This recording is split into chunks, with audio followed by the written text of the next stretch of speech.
Bueno, nos había quedado pendiente, antes de ir a la primera pausa, un tema que tiene que ver con cuántos recursos les demanda al Estado el tratamiento, la asistencia de las personas que son víctimas de accidentes de tránsito. Pero antes de eso, vamos a compartir algunas cifras duras con ustedes y con nuestros invitados.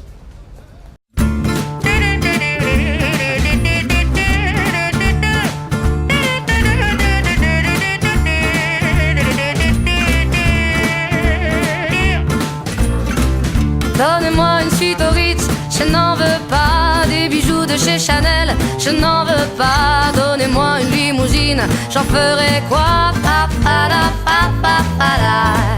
Offrez-moi du personnel, j'en ferai quoi? Un manoir à Neuchâtel, ce n'est pas pour moi. Offrez-moi la tour Eiffel, j'en ferai quoi?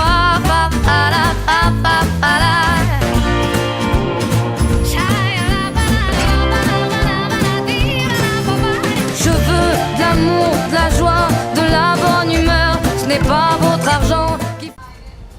Bueno, ahí compartíamos algunas de las cifras duras que habíamos también esbozado al inicio del programa y como yo les decía, yo no quiero que la gente se asuste, quiero que se horrorice, esa es mi intención, que se horroricen, porque no podemos tener estas estadísticas que además, comparando con otros países, hay algunos que están peores, obviamente, pero hay algunos países donde vos decís, ¿cómo hacen? Quiero irme a vivir allá y enterarme cómo hacen.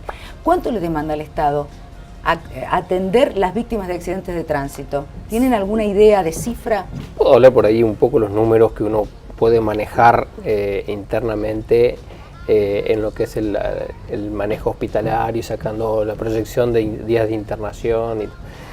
2017 y lo que va del 2018 tiene la misma tendencia, aproximadamente ingresan al hospital por incidentes en general, que después podemos ir desglosando un poquito más, después lo que corresponde a tránsito o a incidentes viales donde está involucrado la vía pública de alguna forma.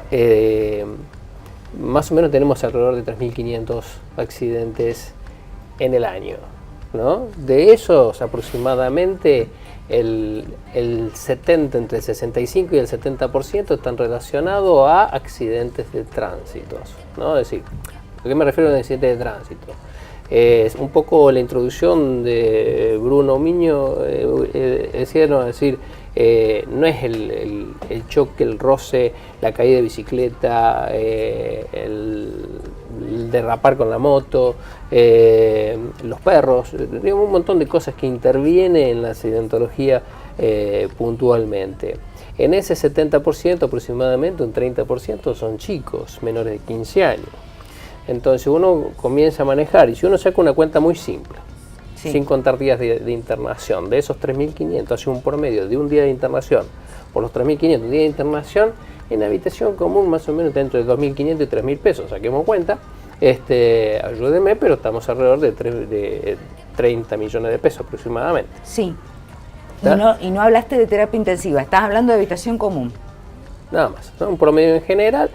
Si yo paso de esos, si saco un poquito más de número fino sobre ese número de los 3.500 aproximadamente, para dar un número redondo, de esos 3.500, 2.600, 2.000 aproximadamente están relacionados a accidentes. De esos 2.600, el 10% aproximadamente requieren internación. Ese promedio de internación, ahí sí yo voy a un promedio general, me tiene un promedio aproximadamente de 7 días, pero no estoy hablando de 2.500 pesos. Estoy hablando casi de 10.000. Claro. Entonces uno puede ir sacando, pero un número frío, simple y sencillo, me voy a 3.500 a 2.000 pesos, 2.500 pesos por día, saquemos cuenta, eso es lo que sale medianamente lo que es la internación de una persona en tránsito. Y cuando hablo de ese monto estoy hablando de hotelería, lo que sería ponerlo en alguna institución privada o cosa por el estilo, dándole la hotelería mínima para asistir al paciente durante las primeras 24 horas. Cerramos en 30 millones aproximadamente. Aproximadamente 30 millones. ¿Y el presupuesto total anual? Impacta más aproximadamente en el 25 al 30% del presupuesto. Y estamos hablando de accidentes nada más. Estamos hablando de accidentes nada más, sí, sin empezar a desglosar y al final. Estamos hablando del 25% del presupuesto del Hospital Gobernador Centeno se va En accidentología. En accidentología. ¿Esa cifra se repite en Santa Rosa o no? Es predecible, cambia un poco por ahí el margen. Un poco hablando con la gente de la terapia, quien habíamos consultado, nosotros es la cuenta de Esteban, el politraumatizado grave que va a requerir terapia intensiva, el paciente que hay que respirar, por así decirlo, que va a estar conectado a un respirador y que está aproximadamente 20 días promedio, y el costo de la cama, lo que decía Esteban, llevar ese paciente con el gasto básico de lo que genera una terapia, en el Hospital Lucio Molas ronda a valor siempre 15.000 pesos diarios. Eso lo podemos multiplicar por 20 y podemos decir que un 30% aproximadamente de la gente que está en terapia es por trauma, el resto es por otras condiciones. Estos son valores que viene manejando la residencia de medicina de terapia intensiva del Hospital Lucio Molas en cuanto a estos datos.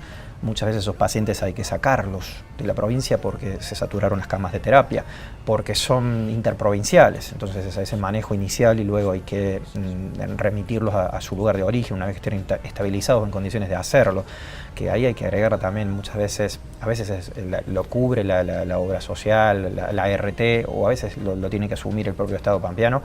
Entonces, bueno, por supuesto que demanda un altísimo número, donde uno intenta traerlo a la mesa en lo más objetivable, pero si uno insiste y se quiere poner a hilar mucho más fino, indudablemente que eso va aumentando. Un paciente que se complica y que va a requerir un antibiótico adicional o que va a requerir un procedimiento neuroquirúrgico con un monitoreo, con otras cosas, le vamos sumando a valor de lo que es dólar hoy. Las cifras corren. Entonces, las cifras que se plantean son cifras mínimas. Y retomamos a esto, ese bueno, esto podría haber sido un evento evitable en cuanto a por lo menos reducir o que tenga otro impacto.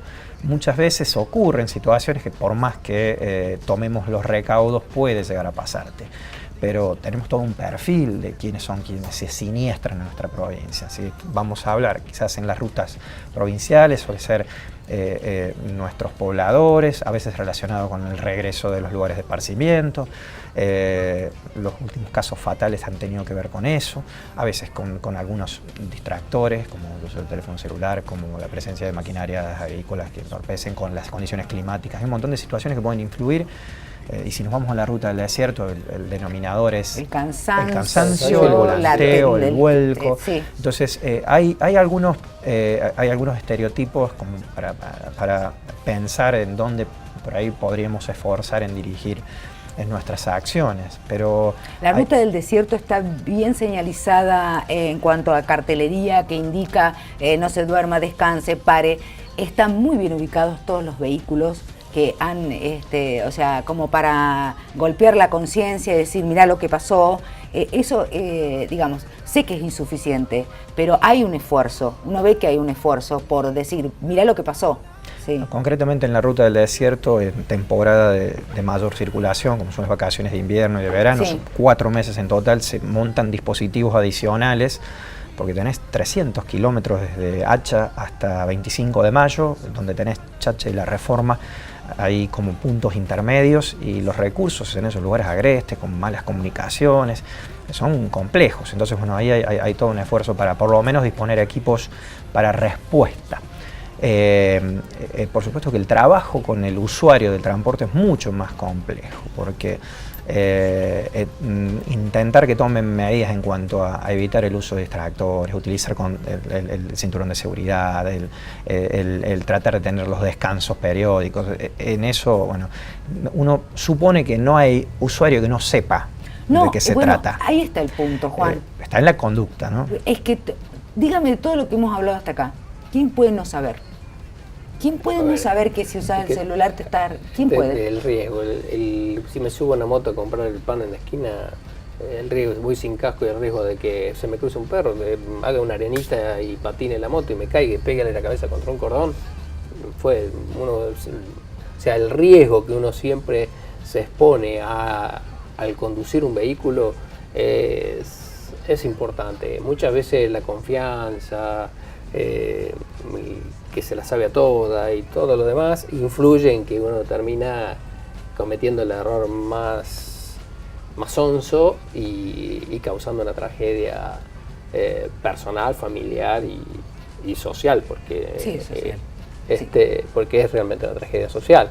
Entonces, eso también hace que uno vaya tomando conductas y vaya aprendiendo todos los días,